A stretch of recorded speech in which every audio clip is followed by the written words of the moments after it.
Hey guys, so today the plan is to put the R154 transmission in the RX7 and bolt it up to the back of the engine.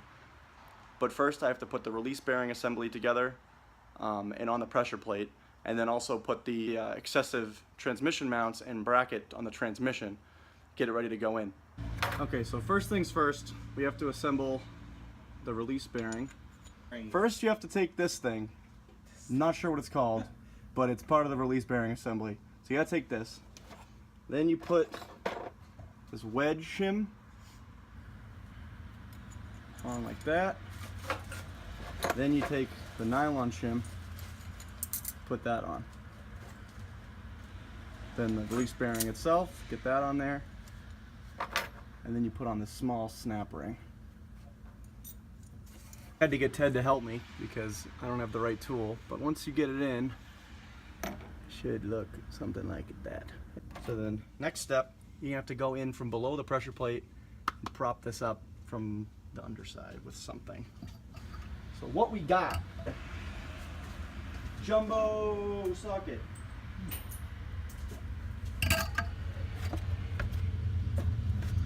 Unless I swear to God, unless this falls right in the middle. No, we're good. Okay. So once you have that propped up, should probably get some light in here. Let there be light. Who buys such bright lights? I don't know, but it works. So that took a lot more effort than I was expecting it to, but a cool trick, if you pry the snap ring out as you go around, it'll drop right into place.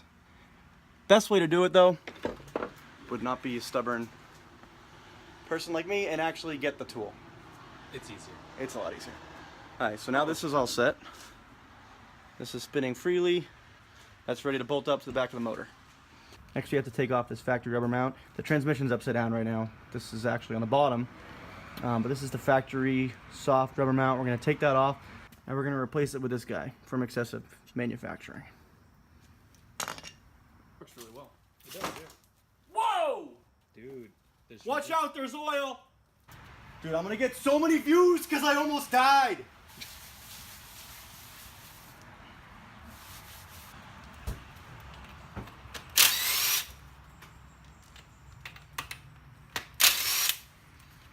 This is going to be the easiest thing I've ever done. So it's pretty easy to figure out which way this goes on in place of this. It's the same pattern as the factory one.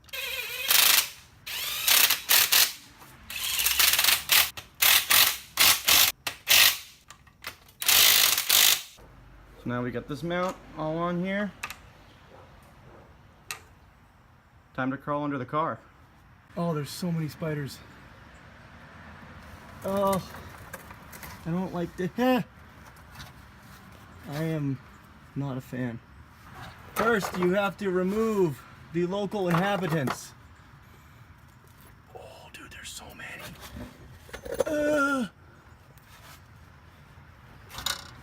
If I come off like a baby, it's because I am one.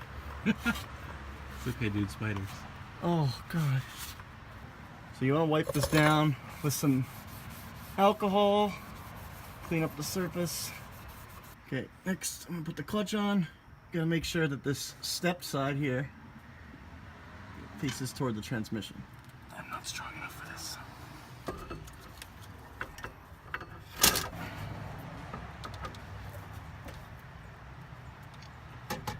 We're good. Okay. Without a clutch tool, it's a little more of a pain, but you gotta make sure that you're not pressing the clutch in. It helps if you just stick your finger in here and make sure it's centric in this, and then when you push this down, you're not going to be pinching the clutch. Just has to be close.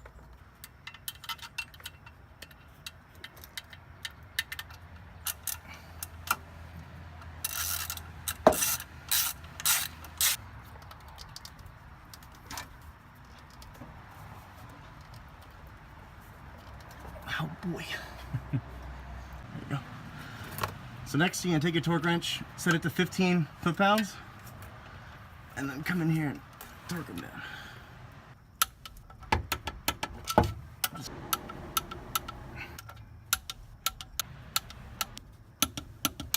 Double check they're all torqued good, and then it's time to somehow figure out how to get the transmission up in there from below. What do you think the plan with this would be?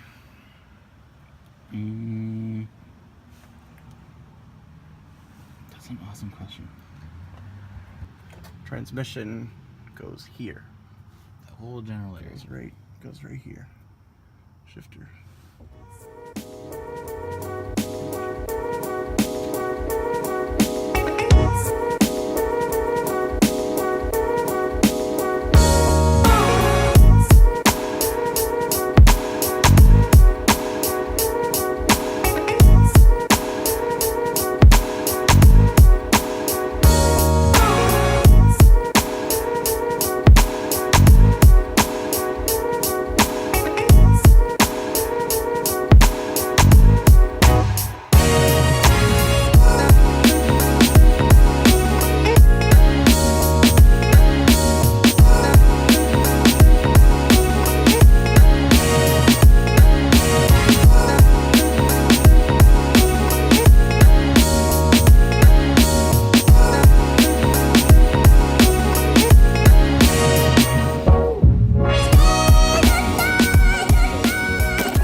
Okay, so this is turning into a little bit of a nightmare. Jeez. We had to dent the transmission tunnel a little bit to try to get some extra clearance, and then we're still unable to go up high enough where the input shaft of the transmission clears that release bearing. If they were mated together, it probably would have been a lot easier, which would have been nice when they were out of the car. So I did the second best thing from just pulling the motor, and I lifted the engine and dropped the mounts out, so it's just kind of sitting in the subframe really low, and then we should be able to slide the transmission in and then hopefully get the mounts back in the engine. Fingers crossed. 30? Ted may have got a concussion. A transmission hit him in the head, but it's all good. R154. Jesus, looks like I have eyeliner with all the grease. Yeah, it took us a long time to put the motor mounts lined back up with a subframe. Oh, I'm so tired. Yeah, it's almost 2 in the morning. We both have work early tomorrow, but the motor's back. The transmission's bolted up to the motor, and the motor is back in, bolted up. Everything's good. I'm gonna save the transmission mounts for tomorrow, but silver lining, but at least the shifter is gonna line up perfectly, which is awesome. Oh man, getting these to line back up when you have a transmission attached, unlike when we did the first time, is the worst. Tomorrow with more daylight and less tired. Hey guys, it's a new day. Although I am less tired because it's a new day, I can't say much for it being any more sunny. It's not the prettiest day out right now, so might be fighting rain, and I'm by myself. But all that's left is to hook up the transmission mounts and put in the clutch fork and a slave cylinder, stuff like that. Sorry I didn't film much yesterday of the transmission coming together. It was really rainy and Ted and I were miserable and trying to get it done, so we weren't out super late. So I'll go over some of the stuff we did real quick. We had to lift the engine off of these mounts and then remove them so that we could tilt the back of the motor down, and we had the engine at a pretty steep angle. Then we were able to line up the transmission with the engine. The problem is the release bearing's so long and the input shaft sticks out of the front of the transmission, so you have to have the transmission pretty far back from the engine so that you can line them up. And at that distance there wasn't enough clearance in the tunnel for the bell housing, so we had to tilt the engine so that we could get it lined up.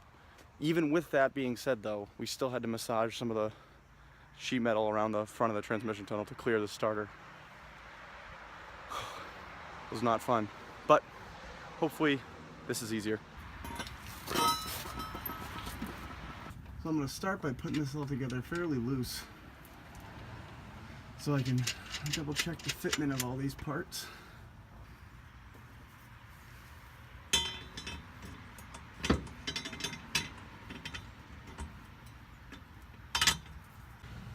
So a pretty surprising issue I'm having with these mounts, considering that I haven't had any issue with these products this far, is this is the part that mounts to the transmission on the poly mount. However, with this bracket, the holes aren't the right size. And it's not like it goes this way.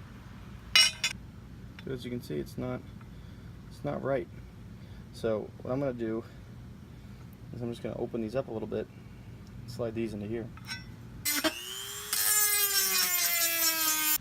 Welcome back to today's episode of Things I Shouldn't Have Had to Do. As you can see, I drilled a hole next to the slot and kind of grinded between it just to make an opening. I mean, it was pretty close, but I'm not sure if I got the wrong part or what, but I lost the sliding functionality of this mount. I still have the slider here and over there, so I think I should be able to mount this no problem. Only problem with that is absolutely pouring outside right now. So hopefully I can get this done tomorrow if it doesn't rain, but as you can see right now, it is absolutely downpouring, and I'm not getting under that right now. So I'll see you tomorrow, hopefully. Later. So let's try this again. It's a new day, the third day spent working on this transmission, but today brings sun and nice weather and hopefully good luck. So let's try to finish this up today. So now that we got the transmission mount all repaired, I guess, from yesterday, we can go ahead and hopefully mount the transmission up to the chassis finally.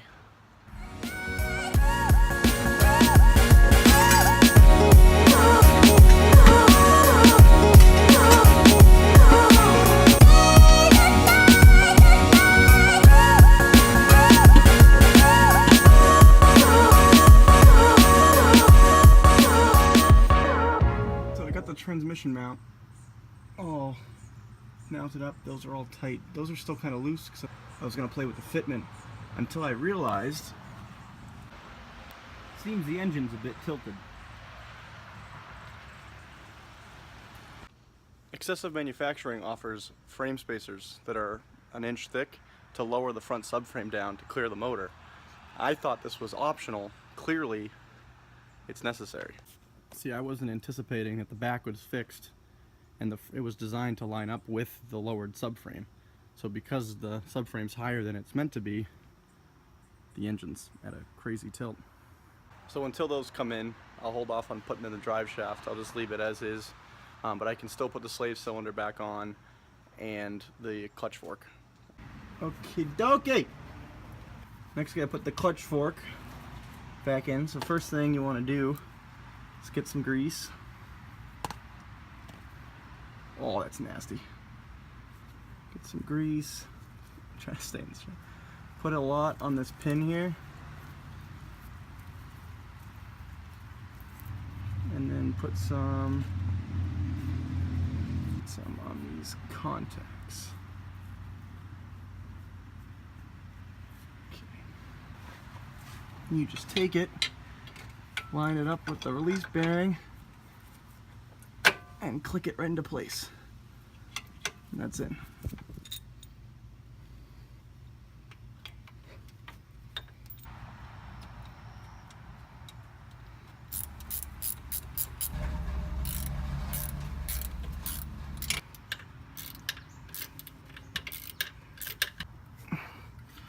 And once you get the slave cylinder back on, you can put your little access cover back on.